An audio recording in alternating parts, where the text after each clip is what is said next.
क्यों व्यर्थ चिंता करते हो, किससे व्यर्थ डरते हो। कौन तुम्हें मार सकता है।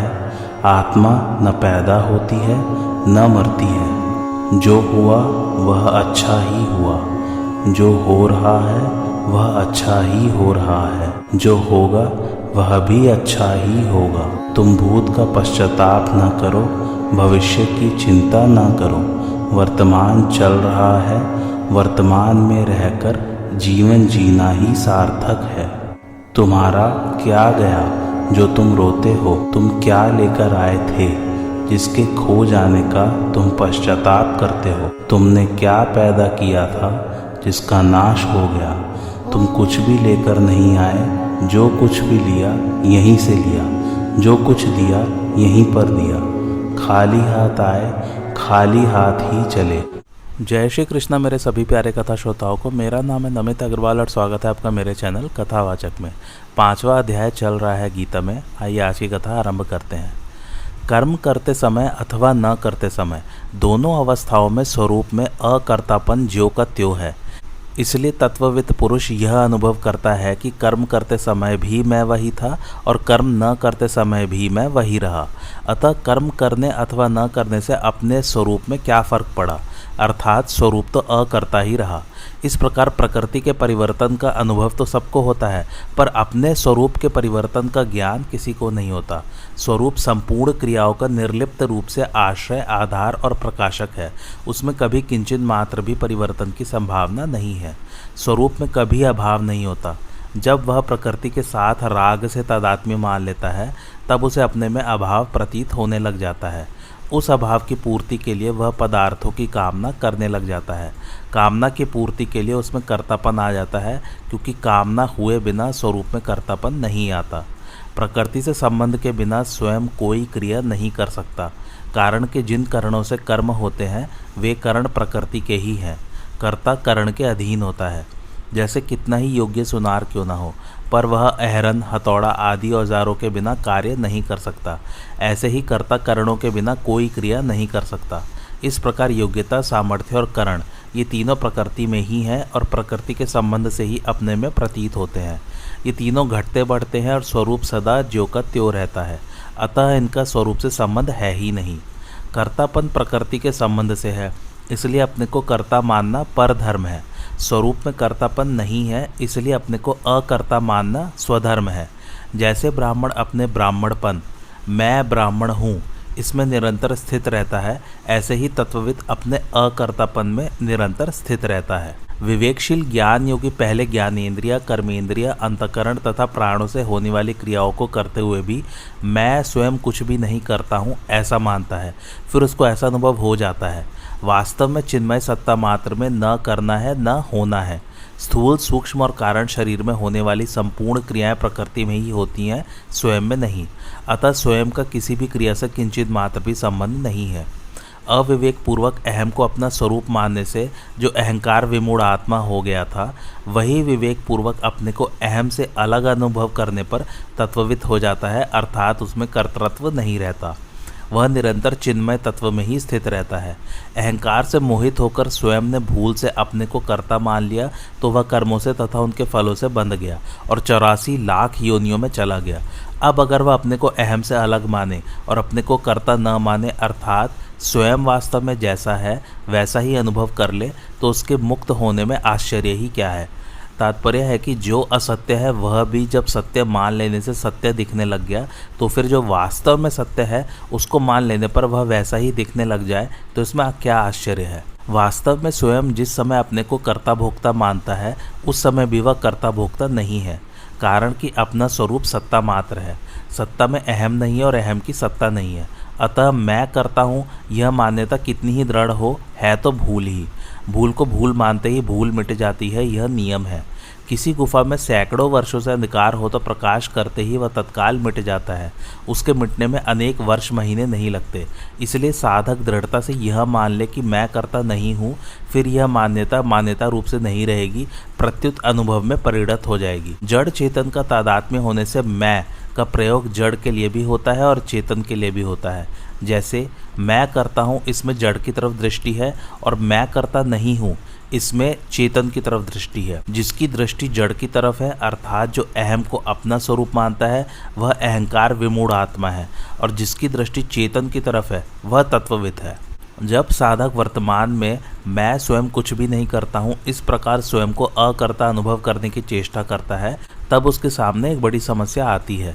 जब उसको भूतकाल में किए हुए अच्छे कर्मों की याद आती है, तब वह प्रसन्न हो जाता है कि मैंने बहुत अच्छा काम किया, बहुत ठीक किया। और जब उसको निषिद्ध कर्मों की याद आती है, तब वह दुखी हो जाता है कि मैंने बहुत बुरा काम किया, बहुत गलती की। इस प्रकार भूतकाल में किए गए कर्मों के संस्कार उसको सुखी दुखी करते हैं। इस विषय में एक मार्मिक बात है। स्वरूप में कर्तापन न तो वर्तमान में है, न भूतकाल में था और न भविष्य में ही होगा। अतः साधक को यह देखना चाहिए कि जैसे वर्तमान में स्वयं अकर्ता है, ऐसे ही भूतकाल में भी स्वयं अकर्ता ही था, कारण कि वर्तमान ही भूतकाल में गया है। स्वरूप सत्ता मात्र है और सत्ता मात्र में कोई कर्म करना बनता ही नहीं। कर्म केवल अहंकार से मोहित अंतःकरण वाले अज्ञानी मनुष्य के द्वारा ही होते हैं। साधक को भूतकाल में किए हुए कर्मों की याद आने से जो सुख दुख होता है, चिंता होती है, यह भी वास्तव में अहंकार के कारण ही है। वर्तमान में अहंकार विमूढ़ात्मा होकर, अर्थात अहंकार के साथ अपना संबंध मानकर ही साधक सुखी दुखी होता है। स्थूल दृष्टि से देखें तो जैसे अभी भूतकाल का अभाव है, ऐसे ही भूतकाल में किए गए कर्मों का भी अभी प्रत्यक्ष अभाव है। सूक्ष्म दृष्टि से देखें तो जैसे भूतकाल में वर्तमान का अभाव था, ऐसे ही भूतकाल का भी अभाव था। इसी तरह वर्तमान में जैसे भूतकाल का अभाव है, ऐसे ही वर्तमान का भी अभाव है, परंतु सत्ता का नित्य निरंतर भाव है। तात्पर्य है कि सत्ता मात्र में भूत, भविष्य और वर्तमान तीनों का ही सर्वथा अभाव है। सत्ता काल से अतीत है, अतः वह किसी भी काल में कर्ता नहीं है। उस कालातीत और अवस्थातीत सत्ता में किसी काल विशेष और अवस्था विशेष को लेकर कर्तृत्व तथा भोक्तृत्व का आरोप करना अज्ञान है। अतः भूतकाल में किए गए कर्मों की स्मृति अहंकार विमूढ़ आत्मा की स्मृति है, तत्वविद की नहीं। साधक की दृष्टि सत्ता मात्र की तरफ रहनी चाहिए। वह सत्ता चिन्मय होने से ज्ञान स्वरूप है और निर्विकार होने से आनंद स्वरूप है। यह आनंद अखंड शांत एक रस है। शरीर से तादात्म्य होने के कारण प्रत्येक क्रिया में स्वयं की मुख्यता रहती है कि मैं देखता हूँ, मैं सुनता हूँ आदि। क्रिया तो होती है शरीर में, पर मान लेते हैं अपनी। स्वयं में कोई क्रिया नहीं है, वह करने और न करने दोनों से रहित है। इसलिए शरीर के द्वारा क्रिया होने पर भी सत्ता मात्र अपने स्वरूप पर दृष्टि रहनी चाहिए कि मैं कुछ भी नहीं करता हूँ। अब भगवान भक्ति योगी की कर्मों से निर्लिप्तता बताते हैं। ब्रह्माण्याधाय कर्माणि संग त्यक्त्वा करोति यह लिप्यते न स पापेन पद्मपत्रमिवाम्भसा। अर्थात जो भक्ति योगी संपूर्ण कर्मों को परमात्मा में अर्पण करके और आसक्ति का त्याग करके कर्म करता है, वह जल से कमल के पत्ते की तरह पाप से लिप्त नहीं होता। भावार्थ, शरीर, इंद्रिय, मन, बुद्धि, प्राण आदि सब भगवान के ही हैं, अपने है ही नहीं। अतः इनके द्वारा होने वाली क्रियाओं को भक्ति योगी अपनी कैसे मान सकता है। इसलिए उसका यह भाव रहता है कि मात्र क्रियाएं भगवान के द्वारा ही हो रही हैं और भगवान के लिए ही हो रही हैं। मैं तो निमित्त मात्र हूँ। भगवान ही मेरी इंद्रियों के द्वारा आप ही संपूर्ण क्रियाएं करते हैं। इस बात को ठीक ठीक धारण करके संपूर्ण क्रियाओं के कर्तापन को भगवान में ही मानना, यही उपर्युक्त पदों का अर्थ है। शरीर आदि वस्तुएं अपनी है ही नहीं, प्रत्युत मिली हुई हैं और बिछोड़ रही हैं। ये केवल भगवान के नाते भगवत प्रीत्यर्थ दूसरों की सेवा करने के लिए मिली है। इन वस्तुओं पर हमारा स्वतंत्र अधिकार नहीं है, अर्थात इनको अपने इच्छानुसार न तो रख सकते हैं, न बदल सकते हैं और न मरने पर साथ ही ले जा सकते हैं। इसलिए इन शरीर आदि को तथा इनसे होने वाली क्रियाओं को अपनी मानना ईमानदारी नहीं है। अतः मनुष्य को ईमानदारी के साथ जिसकी ये वस्तुएं हैं, उसी की अर्थात भगवान की मान लेनी चाहिए। संपूर्ण क्रियाओं और पदार्थों को कर्मयोगी संसार के, ज्ञान योगी प्रकृति के और भक्ति योगी भगवान के अर्पण करता है। प्रकृति और संसार दोनों के ही स्वामी भगवान है, अतः क्रियाओं और पदार्थों को भगवान के अर्पण करना ही श्रेष्ठ है। किसी भी प्राणी, पदार्थ, शरीर, इंद्रिय, मन, बुद्धि, प्राण, क्रिया आदि में किंचित मात्र भी राग, खिंचाव, आकर्षण, लगाव, महत्व, ममता, कामना आदि का न रहना ही आसक्ति का सर्वथा त्याग करना है। शास्त्रीय दृष्टि से अज्ञान जन्म मरण का हेतु होते हुए भी साधन की दृष्टि से राग ही जन्म मरण का मुख्य हेतु है। राग पर ही अज्ञान टिका हुआ है, इसलिए राग मिटने पर अज्ञान भी मिट जाता है। इस राग या आसक्ति से ही कामना पैदा होती है। कामना ही संपूर्ण पापों की जड़ है। इसलिए यहाँ पापों के मूल कारण आसक्ति का त्याग करने की बात आई है, क्योंकि इसके रहते मनुष्य पापों से बच नहीं सकता और इसके न रहने से मनुष्य पापों से लिप्त नहीं होता। किसी भी क्रिया को करते समय क्रियाजन्य सुख लेने से तथा उसके फल में आसक्त रहने से उस क्रिया का संबंध छूटता नहीं, प्रत्युत छूटने की अपेक्षा और बढ़ता है। किसी भी छोटी या बड़ी क्रिया के फल रूप में कोई वस्तु चाहना ही आसक्ति नहीं है, प्रत्युत क्रिया करते समय भी अपने में महत्व का, अच्छेपन का आरोप करना और दूसरों से अच्छा कहलवाने का भाव रखना भी आसक्ति ही है। इसलिए अपने लिए कुछ भी नहीं करना है। जिस कर्म से अपने लिए किसी प्रकार का किंचित मात्र भी सुख पाने की इच्छा है, वह कर्म अपने लिए हो जाता है। अपनी सुख सुविधा और सम्मान की इच्छा का सर्वथा त्याग करके कर्म करना ही उपर्युक्त पदों का अभिप्राय है। यह कितनी विशेष बात है कि भगवान के सम्मुख होकर भक्ति योगी संसार में रहकर संपूर्ण भगवतार्थ कर्म करते हुए भी कर्मों से नहीं बंधता। जैसे कमल का पत्ता जल में उत्पन्न होकर और जल में रहकर भी जल से निर्लिप्त रहता है, ऐसे ही भक्ति योगी संसार में रहकर संपूर्ण क्रियाएं करने पर भी भगवान के सम्मुख होने के कारण संसार में सर्वथा निर्लिप्त रहता है। भगवान से विमुख होकर संसार की कामना करना ही सब पापों का मुख्य हेतु है। कामना आसक्ति से उत्पन्न होती है। आसक्ति का सर्वथा अभाव होने से कामना नहीं रह सकती, इसलिए पाप होने की संभावना ही नहीं रहती। धुएं से अग्नि की तरह सभी कर्म किसी न किसी दोष से युक्त होते हैं, परंतु जिसने आशा, कामना, आसक्ति का त्याग कर दिया है उसे ये दोष नहीं लगते। आसक्ति रहित होकर भगवदर्थ कर्म करने के प्रभाव से संपूर्ण संचित पाप विलीन हो जाते हैं। अतः भक्ति योगी का किसी प्रकार से भी पाप से संबंध नहीं रहता। भक्ति योगी उस पाप पुण्य रूप फल से कभी लिप्त नहीं होता, अर्थात बंधता नहीं। यहाँ सगुण ईश्वर को ब्रह्मा कहने का तात्पर्य है कि ईश्वर सगुण, निर्गुण, साकार, निराकार सब कुछ है, क्योंकि वह समग्र है। समग्र में सब आ जाते हैं। श्रीमद् भागवत में भी ब्रह्मा अर्थात निर्गुण निराकार, परमात्मा अर्थात सगुण निराकार और भगवान अर्थात सगुण साकार तीनों को एक बताया है। तात्पर्य यह हुआ कि सगुण के अंतर्गत ब्रह्मा, परमात्मा और भगवान ये तीनों आ जाते हैं, पर निर्गुण के अंतर्गत केवल ब्रह्मा ही आता है, क्योंकि निर्गुण में गुणों का निषेध है। अतः निर्गुण सीमित है और सगुण समग्र है। वैष्णव लोग सगुण साकार भगवान के उत्सव को ब्रह्मोत्सव नाम से कहते हैं। अर्जुन ने भी भगवान श्री कृष्ण को ब्रह्मा नाम से कहा है। गीता में ब्रह्मा के 3 नाम बताए हैं, ओम, तत् और सत। नाम नामी का संबंध होने से यह भी सगुण ही हुआ। अब भगवान कर्मयोगी के कर्म करने की शैली बताते हैं। कायेन मनसा बुद्ध्या केवलैरिंद्रियैरपि योगिनः कर्म कुर्वन्ति संग त्यक्तवाम शुद्धये, अर्थात कर्मयोगी आसक्ति का त्याग करके केवल ममता रहित इंद्रिया, शरीर, मन और बुद्धि के द्वारा अंतःकरण की शुद्धि के लिए ही कर्म करते हैं।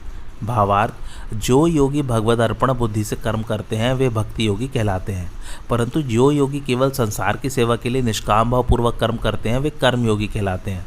कर्म योगी अपने कहलाने वाले शरीर, इंद्रिय, मन आदि से कर्म करते हुए भी उन्हें अपना नहीं मानता, प्रत्युत संसार का ही मानता है, कारण कि शरीर आदि की संसार के साथ एकता है। जिनको साधारण मनुष्य अपनी मानते हैं वे शरीर, इंद्रिय, मन, बुद्धि वास्तव में किसी भी दृष्टि से अपनी नहीं है, प्रत्युत अपने को मिली हुई है और बिछोड़ने वाली है। इनको अपनी मानना सर्वथा भूल है। इन सबकी संसार के साथ स्वतः सिद्ध एकता है। विचार पूर्वक देखा जाए तो शरीर आदि पदार्थ किसी भी दृष्टि से अपने नहीं है। मालिक की दृष्टि से देखे तो ये भगवान के हैं, कारण की दृष्टि से देखे तो ये प्रकृति है और कार्य की दृष्टि से देखे तो ये संसार के हैं। इस प्रकार किसी भी दृष्टि से इनको अपना मानना, इनमें ममता रखना भूल है। परंतु इंद्रियों से ही ममता हटाने के लिए कहा जाए शरीर, मन, बुद्धि से नहीं, ऐसा संभव नहीं है। शरीर आदि का संबंध समष्टि संसार के साथ है। व्यष्टि कभी समष्टि से अलग नहीं हो सकती, इसलिए व्यष्टि अर्थात शरीर आदि से संबंध जोड़ने पर समष्टि अर्थात संसार से स्वतः संबंध जुड़ जाता है। जैसे लड़की से विवाह होने पर अर्थात संबंध जोड़ने पर सास, ससुर आदि ससुराल के सभी संबंधियों से अपने आप संबंध जुड़ जाता है, ऐसे ही संसार की किसी भी वस्तु से संबंध जोड़ने पर अर्थात उसे अपनी मानने पर पूरे संसार से अपने आप संबंध जुड़ जाता है। वास्तव में कर्ता का स्वयं निर्मम होना ही आवश्यक है। यदि कर्ता स्वयं निर्मम हो तो शरीर, इंद्रिय, मन, बुद्धि आदि सब जगह से ममता सर्वथा मिट जाती है, कारण कि वास्तव में शरीर, इंद्रिय आदि स्वरूप से सर्वथा भिन्न है। अतः इनमें ममता केवल मानी हुई है, वास्तव में है नहीं। कर्मयोग की साधना में फल की इच्छा का त्याग मुख्य है। साधारण लोग फल प्राप्ति के लिए कर्म करते हैं, पर कर्मयोगी फल की आसक्ति को मिटाने के लिए कर्म करता है। परंतु जो शरीर, इंद्रिय, मन, बुद्धि, प्राण आदि को अपना मानता रहता है वह फल की इच्छा का त्याग कर ही नहीं सकता। यदि मनुष्य फल की इच्छा न करे तो भी शरीर आदि को अपना मानने से वह कर्म फल का हेतु बन ही जाता है, जिसका भगवान ने निषेध किया है। कारण कि उसका ऐसा भाव रहता है कि शरीर आदि अपने हैं तो उनके द्वारा किए गए कर्मों का फल भी अपने को मिलना चाहिए। इस प्रकार शरीर आदि को अपना मानने से स्वतः फल की इच्छा उत्पन्न होती है। इसलिए फल की इच्छा को मिटाने के लिए शरीर आदि को कभी भी अपना न मानना अत्यंत आवश्यक है। जैसे वर्षा बरसती है और उससे लोगों का हित होता है, परंतु उसमें ऐसा भाव नहीं होता कि मैं बरसती हूँ, मेरी वर्षा है, जिससे दूसरों का हित होगा, दूसरों को सुख होगा। ऐसे ही इंद्रियों आदि के द्वारा होने वाले हित में भी अपनापन मालूम न दें, परंतु शरीर मन बुद्धि इंद्रियों के द्वारा किसी का अभीष्ट हो गया, किसी की मनचाही बात हो गई, इन क्रियाओं को लेकर अपने मन में खुशी आती है तो मन बुद्धि आदि में केवलपना नहीं रहा, प्रत्युत उनके साथ संबंध जुड़ गया, ममता हो गई। साधारणतः मल विक्षेप और आवरण दोष के दूर होने को अंतःकरण की शुद्धि माना जाता है, परंतु वास्तव में अंतःकरण की शुद्धि है शरीर इंद्रिय मन बुद्धि से ममता का सर्वथा मिट जाना। शरीर आदि कभी नहीं कहते कि हम तुम्हारे हैं और तुम हमारे हो, हम ही उनको अपना मान लेते हैं। उनको अपना मानना ही अशुद्धि है। अतः शरीर आदि के प्रति अहमता ममता पूर्वक माने गए संबंध का सर्वथा अभाव ही आत्मशुद्धि है। तात्पर्य यह है कि अंतःकरण की शुद्धि के लिए अपनापन सर्वथा हटाने के उद्देश्य से शरीर इंद्रिय मन बुद्धि को अपना न मानने पर भी इनमें सूक्ष्म अपनापन रह जाता है। उस सूक्ष्म अपनेपन का सर्वथा मिटना ही आत्मशुद्धि अर्थात अंतःकरण की शुद्धि है। अहमता में भी ममता रहती है। ममता सर्वथा मिटने पर जब अहमता में भी ममता नहीं रहती तब सर्वथा शुद्धि हो जाती है। शरीर इंद्रिय मन बुद्धि में जो सूक्ष्म अपनापन रह जाता है उसे सर्वथा दूर करने के लिए कर्मयोगी कर्म करते हैं। जब तक मनुष्य कर्म करते हुए अपने लिए किसी प्रकार का सुख चाहता है अर्थात किसी फल की इच्छा रखता है और शरीर इंद्रिय मन आदि कर्म सामग्री को अपनी मानता है, तब तक वह कर्म बंधन से मुक्त नहीं हो सकता। इसलिए कर्मयोगी फल की इच्छा का त्याग करके और कर्म सामग्री को अपनी न मानकर केवल दूसरों के हित के लिए कर्म करता है। कारण कि योगारूढ़ होने की इच्छा वाले मननशील योगी के लिए दूसरों के हित के लिए कर्म करना ही हेतु कहा जाता है। इस प्रकार दूसरों के हित के लिए वह ज्यों ज्यों कर्म करता है त्यों ही त्यों ममता आसक्ति मिटती चली जाती है और अंतःकरण की शुद्धि होती चली जाती है। शुद्ध करने से अंतःकरण शुद्ध नहीं होता, क्योंकि शुद्ध करने से अंतःकरण के साथ संबंध बना रहता है। जब तक मेरा अंतःकरण शुद्ध हो जाए यह भाव रहेगा तब तक अंतःकरण की शुद्धि नहीं हो सकती, क्योंकि ममता ही खास अशुद्धि है। भगवान ने भी यहाँ अंतःकरण के साथ ममता न रखने की बात कही है। शरीर इंद्रिय मन और बुद्धि में ममता का सर्वथा अभाव हो जाना ही अंतःकरण की शुद्धि है। अतः अंतःकरण में अपनापन सर्वथा मिटाने के उद्देश्य से कर्मयोगी अनासक्त भाव से कर्म करते हैं। वे अपने लिए कोई कर्म नहीं करते, कारण कि ममता रखने से कर्म होते हैं, कर्मयोग नहीं होता। अपने लिए कोई कर्म न करने से कर्मयोगी की गति स्वरूप की तरफ होती है। कर्मयोगी पहले ममता रहित होने का उद्देश्य बनाकर कर्म करता है, फिर उसके उद्देश्य की सिद्धि हो जाती है। अब भगवान आगे के श्लोक में अन्वय और व्यतिरेक रीति से कर्मयोग की महिमा का वर्णन करते हैं। युक्तः कर्मफलम त्यक्त्वा शांतिमाप्नोति नैष्ठिकीम अयुक्तः काम कारेण फले सक्तो निबध्यते। अर्थात कर्मयोगी कर्मफल का त्याग करके नैष्ठिकी शांति को प्राप्त होता है, परंतु सकाम मनुष्य कामना के कारण फल में आसक्त होकर बंध जाता है। भावार्थ, जिनका उद्देश्य समता है वे सभी पुरुष युक्त अर्थात योगी हैं। यहाँ कर्मफल का त्याग करने का तात्पर्य फल की इच्छा आसक्ति का त्याग करना है, क्योंकि वास्तव में त्याग कर्मफल का नहीं प्रत्युत कर्मफल की इच्छा का होता है। कर्मफल की इच्छा का त्याग करने का अर्थ है किसी भी कर्म और कर्मफल से अपने लिए कभी किंचित मात्र भी किसी प्रकार का सुख लेने की इच्छा न रखना। कर्म करने से एक तो तात्कालिक फल मिलता है और दूसरा परिणाम में फल मिलता है। इन दोनों ही फलों की इच्छा का त्याग करना है। अपना कुछ नहीं है, अपने लिए कुछ नहीं करना है और अपने को कुछ नहीं चाहिए। इस प्रकार कर्ता के सर्वथा निष्काम होने पर कर्मफल की इच्छा का त्याग हो जाता है। संचित कर्मों के अनुसार प्रारब्ध बनता है। प्रारब्ध के अनुसार मनुष्य का जन्म होता है और मनुष्य जन्म में नए कर्म होने से नए कर्म संस्कार संचित होते हैं, परंतु कर्म फल की आसक्ति का त्याग करके कर्म करने से कर्म भुने हुए बीज की तरह संस्कार उत्पन्न करने में असमर्थ हो जाते हैं और उनकी संज्ञा अकर्म हो जाती है। वर्तमान में निष्काम भावपूर्वक किए कर्मों के प्रभाव से उसके पुराने कर्म संस्कार भी समाप्त हो जाते हैं। इस प्रकार उसके पुनर्जन्म का कारण ही समाप्त हो जाता है। कर्मफल 4 प्रकार के होते हैं। पहला, दृष्ट कर्मफल, अर्थात वर्तमान में किए जाने वाले नए कर्मों का फल जो तत्काल प्रत्यक्ष मिलता हुआ दिखता है, जैसे भोजन करने से तृप्ति होना आदि। दूसरा, अदृष्ट कर्मफल, अर्थात वर्तमान में किए जाने वाले नए कर्मों का फल जो अभी तो संचित रूप से संग्रहित होता है पर भविष्य में इस लोक और परलोक में अनुकूलता या प्रतिकूलता के रूप में मिलेगा। तीसरा, प्राप्त कर्म फल, अर्थात प्रारब्ध के अनुसार वर्तमान में मिले हुए शरीर, जाति, वर्ण, धन, संपत्ति, अनुकूल या प्रतिकूल परिस्थिति आदि। चौथा, अप्राप्त कर्म फल, अर्थात प्रारब्ध कर्म के फल रूप में जो अनुकूल या प्रतिकूल परिस्थिति भविष्य में मिलने वाली है। उपर्युक्त 4 प्रकार के कर्म फलों में दृष्ट और अदृष्ट कर्मफल क्रियमाण कर्म के अधीन है तथा प्राप्त और अप्राप्त कर्मफल प्रारब्ध कर्म के अधीन है। कर्म फल का त्याग करने का अर्थ है दृष्ट कर्म फल का आग्रह नहीं रखना तथा मिलने पर प्रसन्न या अप्रसन्न न होना, अदृष्ट कर्म फल की आशा न रखना, प्राप्त कर्म फल में ममता न करना तथा मिलने पर सुखी या दुखी न होना, और अप्राप्त कर्म फल की कामना न करना कि मेरा दुख मिट जाए और सुख हो जाए। साधारण मनुष्य किसी न किसी कामना को लेकर ही कर्मों का आरंभ करता है और कर्मों की समाप्ति तक उस कामना का चिंतन करता रहता है। जैसे व्यापारी धन की इच्छा से व्यापार आरंभ करता है तो उसकी वृत्तियां धन के लाभ और हानि की ओर ही रहती हैं कि लाभ हो जाए, हानि न हो। धन का लाभ होने पर वह प्रसन्न होता है और हानि होने पर दुखी होता है। इसी तरह सभी मनुष्य स्त्री, पुत्र, धन, मान, बढ़ाई आदि कोई न कोई अनुकूल फल की इच्छा रखकर ही कर्म करते हैं, परंतु कर्मयोगी फल की इच्छा का त्याग करके कर्म करता है। यहाँ स्वाभाविक प्रश्न उठता है कि अगर कोई इच्छा ही न हो तो कर्म करे ही क्यों? इसके उत्तर में सबसे पहली बात तो यह है कि कोई भी मनुष्य किसी भी अवस्था में कर्मों का सर्वथा त्याग नहीं कर सकता। यदि ऐसा मान भी लिया जाए कि मनुष्य बहुत अंशों में कर्मों का स्वरूप से त्याग कर सकता है, तो भी मनुष्य के भीतर जब तक संसार के प्रति राग है तब तक वह शांति से नहीं बैठ सकता। उससे विषयों का चिंतन अवश्य होगा जो कि कर्म है। विषयों का चिंतन होने से वह क्रमशः पतन की ओर चला जाएगा। इसलिए जब तक राग का सर्वथा अभाव नहीं हो जाता तब तक मनुष्य कर्मों से छूट नहीं सकता। कर्म करने से पुराना राग मिटता है और निस्वार्थ भाव से केवल परहित के लिए कर्म करने से नया राग पैदा नहीं होता। विचार पूर्वक देखा जाए तो कर्मफल की इच्छा रखकर कर्म करना बड़ी बेसमझी है। पहली बात तो यह है कि जब प्रत्येक कर्म आरंभ और समाप्त होने वाला है तब उसका फल नित्य कैसे होगा? फल भी प्राप्त होकर नष्ट हो जाता है।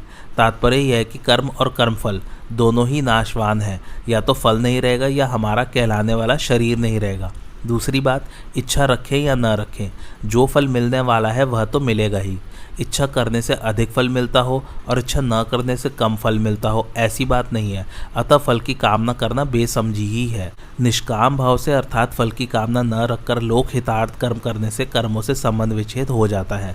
कर्मयोगी के कर्म उद्देश्यहीन अर्थात पागल के कर्म की तरह नहीं होते, प्रत्युत परमात्म तत्व की प्राप्ति का महान उद्देश्य रखकर ही वह लोक हितार्थ सब कर्म करता है। उसके कर्मों का लक्ष्य परमात्म तत्व रहता है, सांसारिक पदार्थ नहीं। शरीर में ममता न रहने से उसमें आलस्य, अकर्मण्यता आदि दोष नहीं आते, प्रत्युत वह कर्मों को सुचारू रूप से और तत्परता के साथ करता है।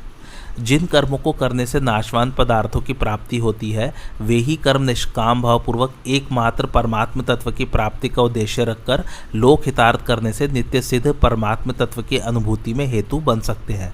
इन सब बातों से यह अर्थ निकलता है कि परमात्म तत्व की प्राप्ति कर्मों से होती है। पार्वती, मनु, शतरूपा आदि को भी तपरूप कर्म से भगवत प्राप्ति हुई। यह बात भी आती है कि जब ध्यान, सत्संग, स्वाध्याय, श्रवण, मनन आदि साधनों से तत्व का साक्षात्कार हो जाता है। इसके विपरीत ऐसी बात भी आती है कि तप आदि कर्मों से भगवत प्राप्ति नहीं होती। परमात्मा किसी कर्म का फल नहीं है आदि। इन दोनों बातों में सामंजस्य कैसे हो? इसका समाधान है कि वास्तव में परमात्मा की प्राप्ति किसी कर्म से नहीं होती, वे किसी कर्म का फल नहीं है। परमात्मा प्रत्येक देश, काल, वस्तु, व्यक्ति, घटना, परिस्थिति आदि में सदा सर्वदा विद्यमान है। वे सदा सर्वदा सबको प्राप्त है और सभी प्राणियों की सदा सर्वदा उन्हीं में स्थिति है। परमात्मा से कोई भी मनुष्य कभी अलग था नहीं, है नहीं, होगा नहीं और हो सकता भी नहीं। परंतु जड़ प्रकृति के कार्य, शरीर, इंद्रिय, मन, बुद्धि, पदार्थ आदि से अहमता ममता पूर्वक अपना संबंध मानते रहने से मनुष्य परमात्मा से विमुख हो जाता है और जो वास्तव में अपने हैं उन परमात्मा को अपना न मानकर जो अपने है ही नहीं उन नाशवान पदार्थों को अपना मानने लग जाता है। अतः जड़ पदार्थों के साथ जीव का जो राग युक्त संबंध है उसे मिटाने में ही संपूर्ण साधनों की सार्थकता है। जड़ता से सर्वथा संबंध विच्छेद होते ही नित्य प्राप्त परमात्मा का अनुभव हो जाता है। अतः तप आदि साधन करते करते जब जड़ता से संबंध विच्छेद हो जाता है तभी परमात्मा प्राप्ति होती है। वही संबंध विच्छेद तब बहुत सुगमता से हो जाता है जब निष्काम भाव से केवल लोकहित के लिए कर्तव्य कर्म किए जाएं। परमात्मा किसी साधन से खरीदे नहीं जा सकते, क्योंकि प्रकृति के संपूर्ण पदार्थ एक साथ मिलकर भी चिन्मय और अविनाशी परमात्मा की किंचित मात्र भी समानता नहीं कर सकते। दूसरी बात, मूल्य देकर जो वस्तु मिलती है वह उस मूल्य से कमज़ोर ही होती है, अर्थात कम मूल्य वाली ही होती है। यदि कर्मों से परमात्मा मिल जाए तो वे कर्मों से कमज़ोर ही सिद्ध होंगे। यहाँ एक मार्मिक बात समझने की है कि प्रायः साधक जिन शरीर, इंद्रिय, मन, बुद्धि आदि से साधन करते हैं उनका संबंध महत्व और आशय रखते हुए ही साधन करते हैं। जब तक इन शरीर आदि से यद किंचित भी संबंध है तब तक जड़ता से संबंध बना हुआ है। जड़ता से संबंध रखते हुए परमात्म तत्व का अनुभव नहीं होता।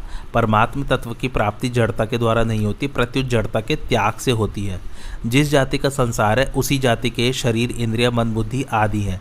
अतः इन्हें संसार का ही मानकर संसार की ही सेवा में लगा दे, परंतु इन शरीर आदि से किंचित मात्र भी अपना संबंध न माने, इन्हें महत्व न दे, इनका आश्रय न रखे, क्योंकि असत से संबंध रखते हुए असत की सर्वथा निवृत्ति नहीं हो सकती। असत से संबंध विच्छेद करने के लिए निष्काम भाव से किए हुए सब कर्म सहायक होते हैं। असत से सर्वथा संबंध विच्छेद होते ही परमात्मा से जो विमुखता हो रही थी वह मिट जाती है और नित्य प्राप्त परमात्म तत्व की अनुभूति हो जाती है। यह बात अनुभव सिद्ध है कि सांसारिक पदार्थों की कामना और ममता के त्याग से शांति मिलती है। सुषुप्ति में जब संसार की विस्मृति हो जाती है तब उसमें भी शांति का अनुभव होता है। यदि जागृत में ही संसार का संबंध विच्छेद हो जाए तो फिर कहना ही क्या है। ऐसे ही नींद आने, किसी कार्य के पूरा होने, लड़की का विवाह होने आदि से भी एक शांति मिलती है। तात्पर्य है कि सांसारिक कामना, ममता और आसक्ति का त्याग करते ही शांति प्राप्त होती है, परंतु इस शांति का उपभोग करने से अर्थात इसमें सुख लेने से और इसे ही लक्ष्य मान लेने से साधक इस शांति के फलस्वरूप मिलने वाली नैष्ठिकी शांति अर्थात परम शांति से वंचित रह जाता है। कारण कि यह शांति ध्येय नहीं है, प्रत्युत परम शांति का कारण है। संसार के संबंध विच्छेद से होने वाली शांति सत्व गुण से संबंध रखने वाली सात्विकी शांति है। जब तक साधक इस शांति का भोग करता है और इस शांति से मुझ में शांति है इस प्रकार अपना संबंध मानता है तब तक परिच्छिन्नता रहती है, और जब तक परिच्छिन्नता रहती है तब तक अखंड एक रस रहने वाली वास्तविक शांति का अनुभव नहीं होता। जो कर्मयोगी नहीं है प्रत्युत कर्मी है, ऐसे सकाम पुरुष के लिए यहाँ अयुक्त पद आया है। सकाम पुरुष नई नई कामनाओं के कारण फल में आसक्त होकर जन्म मरण रूप बंधन में पड़ जाता है। कामना मात्र से कोई भी पदार्थ नहीं मिलता, अगर मिलता भी है तो सदा साथ नहीं रहता। ऐसी बात प्रत्यक्ष होने पर भी पदार्थों की कामना रखना प्रमाद ही है। इसका अर्थ यह नहीं है कि पदार्थों को स्वरूप से छोड़ दें। अगर स्वरूप से छोड़ने पर ही मुक्ति होती तो मरने वाले सभी मुक्त हो जाते। पदार्थ तो अपने आप ही स्वरूप से छूटते चले जा रहे हैं।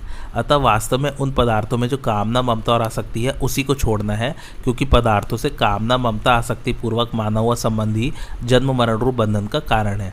कर्मयोग के आचरण से यह माना हुआ संबंध सुगमता से छूट जाता है। वास्तव में मुक्ति के लिए अथवा परमात्मा प्राप्ति के लिए साधन करना भी फलासक्ति है।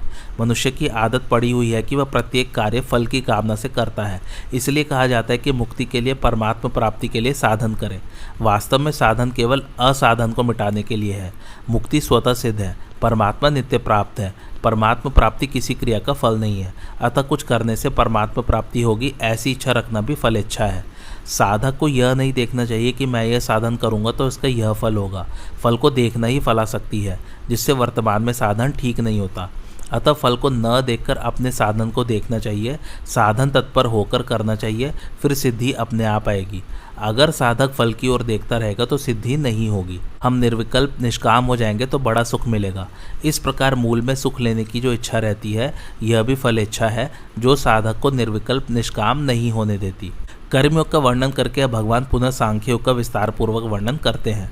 सर्वकर्माणि मनसा संन्यस्यास्ते सुखम वंशी नवद्वारे पुरे देहि नैव कुर्वन् कार्यन, अर्थात जिसकी इंद्रिया और मन वश में है ऐसा देहधारी पुरुष 9 द्वारों वाले शरीर रूपी पुर में संपूर्ण कर्मों का विवेक पूर्वक मन से त्याग करके निसंदेह न करता हुआ और न करवाता हुआ सुख पूर्वक अपने स्वरूप में स्थित रहता है। भावार्थ, इंद्रिया, मन, बुद्धि आदि में ममता आसक्ति होने से ही ये मनुष्य पर अपना अधिकार जमाते हैं। ममता आसक्ति न रहने पर ये स्वतः अपने वश में रहते हैं। सांख्य योगी की इंद्रिया मन बुद्धि आदि में ममता आसक्ति न रहने से ये सर्वथा उसके वश में रहते हैं। जब तक किसी भी मनुष्य का प्रकृति के कार्य के साथ किंचित मात्र भी कोई प्रयोजन रहता है तब तक वह प्रकृति के अवश अर्थात वशीभूत रहता है। प्रकृति सदैव क्रियाशील रहती है, अतः प्रकृति से संबंध बना रहने के कारण मनुष्य कर्म रहित हो ही नहीं सकता। परंतु प्रकृति के कार्य स्थूल सूक्ष्म और कारण तीनों शरीर से ममता आसक्ति पूर्वक कोई संबंध न होने से सांख्य योगी उनकी क्रियाओं का कर्ता नहीं बनता। यद्यपि सांख्य योगी का शरीर के साथ किंचित मात्र भी संबंध नहीं होता, तथापि लोगों की दृष्टि में वह शरीरधारी ही दिखता है, इसलिए उसे देही कहा गया है। शब्द आदि विषयों का सेवन करने के लिए 2 कान, 2 नेत्र, 2 नासिका छिद्र तथा 1 मुख, ये 7 द्वार शरीर के ऊपरी भाग में है, और मल मूत्र का त्याग करने के लिए गुदा और उपस्थ, ये 2 द्वार शरीर के निचले भाग में है। इन 9 द्वारों वाले शरीर को पुर अर्थात नगर कहने का तात्पर्य यह है कि जैसे नगर और उसमें रहने वाला मनुष्य दोनों अलग अलग होते हैं, ऐसे ही यह शरीर और इसमें रहने का भाव रखने वाला जीवात्मा दोनों अलग अलग है। जैसे नगर में रहने वाला मनुष्य नगर में होने वाली क्रियाओं को अपनी क्रियाएं नहीं मानता, ऐसे ही सांख्य योगी शरीर में होने वाली क्रियाओं को अपनी क्रियाएं नहीं मानता। यहाँ अभिप्राय है विवेक पूर्वक मन से त्याग करना। यदि इन पदों का अर्थ केवल मन से त्याग करना माना जाए तो दोष आता है, क्योंकि मन से त्याग करना भी मन की एक क्रिया है और गीता मन से होने वाली क्रिया को कर्म मानती है। शरीर से होने वाली क्रियाओं के कर्तापन का मन से त्याग करने पर भी मन की क्रिया का कर्तापन तो रह ही गया। अतः विवेक पूर्वक मन से क्रियाओं के कर्तापन का त्याग करना अर्थात कर्तापन से माने हुए संबंध का त्याग करना। जहाँ से कर्तापन का संबंध माना है वहीं से उस संबंध का त्याग करना है। सांख्य योगी अपने में कर्तापन न मानकर उसे शरीर में ही छोड़ देता है, अर्थात कर्तापन शरीर में ही है, अपने में कभी नहीं। सांख्य योगी में कर्तृत्व और कार्यतृत्व दोनों ही नहीं होते, अर्थात वह करने वाला भी नहीं होता और करवाने वाला भी नहीं होता।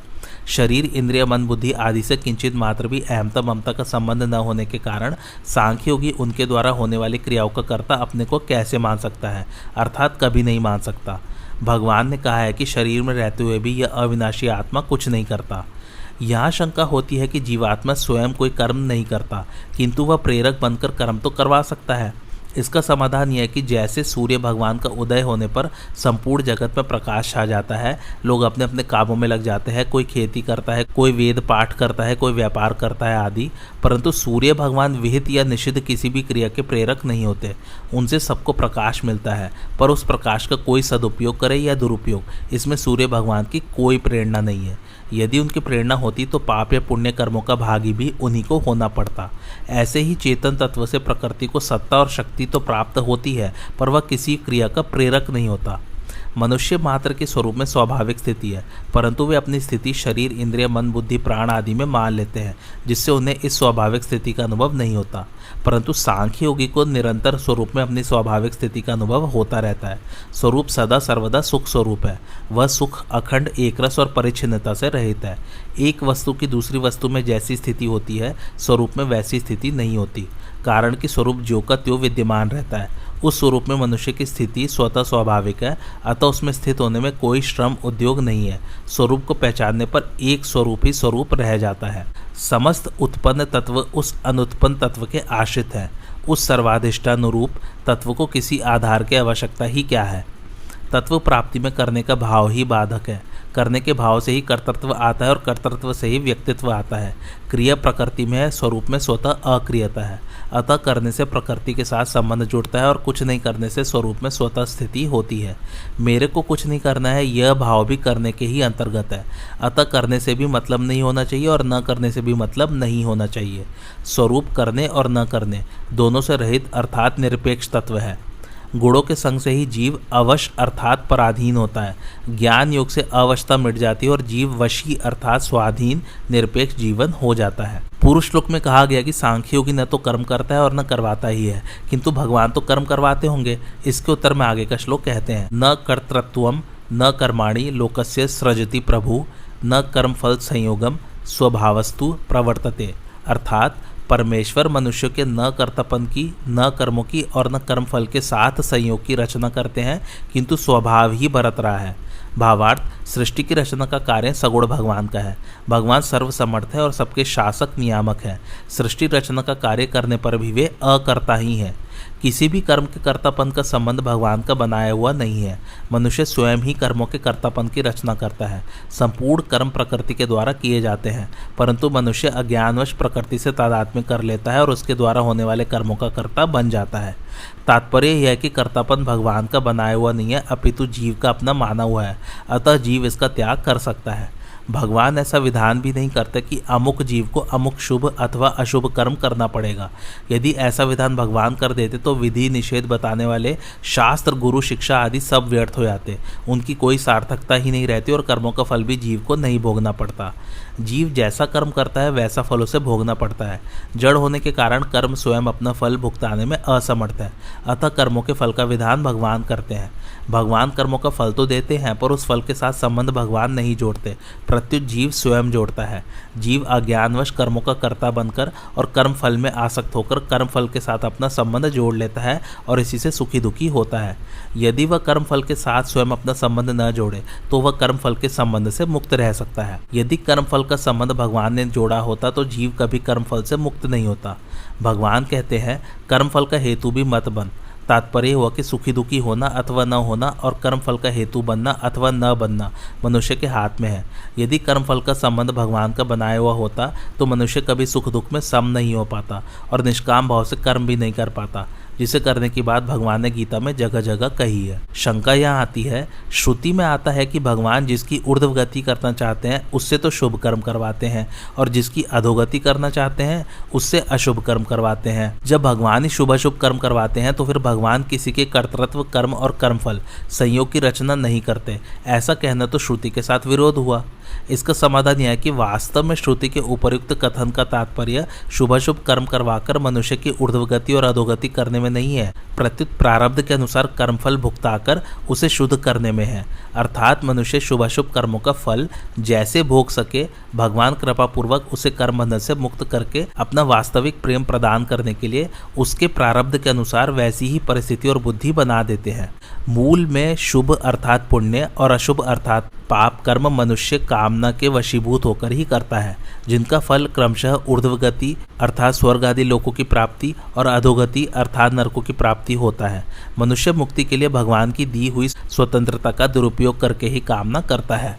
जैसे जिस मनुष्य को प्रारब्ध के अनुसार धन की प्राप्ति होने वाली है उसे व्यापार आदि में वैसी ही प्रेरणा कर देते हैं, अर्थात उस समय उसकी वैसी ही बुद्धि बन जाती है, और जिससे प्रारब्ध के अनुसार हानि होने वाली है उसे व्यापार आदि में वैसी ही प्रेरणा कर देते हैं। तात्पर्य यह है कि मनुष्य जिस प्रकार से अपने शुभाशुभ कर्मों का फल भोग सके, भगवत प्रेरणा से वैसी ही परिस्थिति और बुद्धि बन जाती है। यदि श्रुति का यही अर्थ लिया जाए कि भगवान जिसकी ऊर्ध्वगति और अधोगति करना चाहते हैं उससे शुभ और अशुभ कर्म करवाते हैं, तो मनुष्य कर्म करने में सर्वथा पराधीन हो जाएगा और शास्त्रों, संत महात्माओं आदि का विधि निषेध, गुरु की शिक्षा आदि सभी व्यर्थ हो जाएंगे। अतः यह श्रुति का तात्पर्य कर्मों का फल भुगताकर मनुष्य को शुद्ध करना ही है। कर्तापन, कर्म और कर्म फल का संबंध, इन तीनों का मनुष्य अपने स्वभाव के वश में होकर करता है। जब तक स्वभाव में राग द्वेष है तब तक स्वभाव शुद्ध नहीं होता। जब तक स्वभाव शुद्ध नहीं होता तब तक जीव स्वभाव के वशीभूत रहता है। भगवान ने कहा है कि मनुष्य को अपनी प्रकृति अर्थात स्वभाव के वशीभूत होकर कर्म करने पड़ते हैं। जब तक प्रकृति अर्थात स्वभाव से जीव का संबंध माना हुआ है तब तक कर्तापन, कर्म और कर्मफल के साथ संयोग, इन तीनों में जीव की परतंत्रता बनी रहेगी जो जीव की ही बनाई हुई है। उपर्युक्त पदों से भगवान यह कह रहे हैं कि कर्तृत्व, कर्म और कर्मफल संयोग अर्थात भोक्तृत्व तीनों जीव के अपने बनाए हुए हैं, इसलिए वह स्वयं इनका त्याग करके निर्लिप्तता का अनुभव कर सकता है।